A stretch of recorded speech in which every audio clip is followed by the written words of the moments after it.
So what are the things that the buyers should consider to walk away from a house? Well, I probably have done a few thousand inspections, and probably out of all those 3,000 or 4,000 inspections, I've only told my customer halfway through, I think you need to walk away. I don't say that loudly. But when things do not add up of what they were told, that's when I really get concerned and I dig a little bit deeper. Like I uncovered a oil tank that wasn't supposed to be there.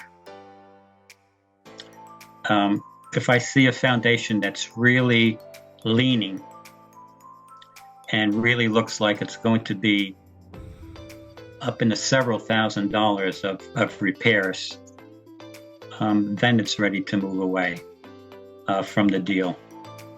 But unless it's something that's so stark, everything else can kind of be repaired to some degree. There's always a degree of like a balance. How much do you want to get involved? And especially to a first-time home buyer or somebody who's not really comfortable,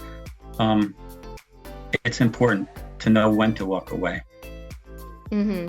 Yeah, actually, like you said, the first-time home buyers, like when during the inspection, it seems not too concerned, but then as soon as they see the inspection report, like, oh my gosh, 20, 30 or 40, sometimes the older homes, maybe let's say under 1950s, they're so many pages of the items seems like need to be either repaired or have concerns, sometimes they get get panic, right? So do you have any recommendations or suggestions can ease these concerns so it's really maybe not as bad as it looks?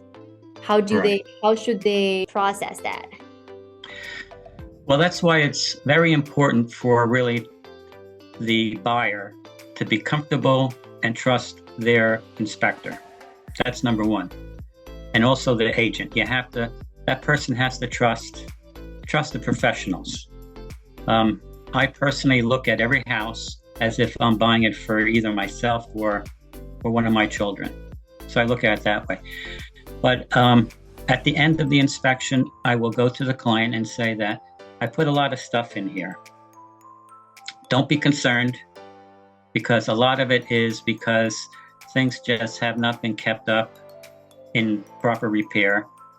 And I want to list them just so you know, so you won't be a couple months down the road, have it pop up and not know about it. And before I leave that day, I will go over everything that is of concern. So they'll know exactly when they read the report what to be concerned about and what not to be concerned about.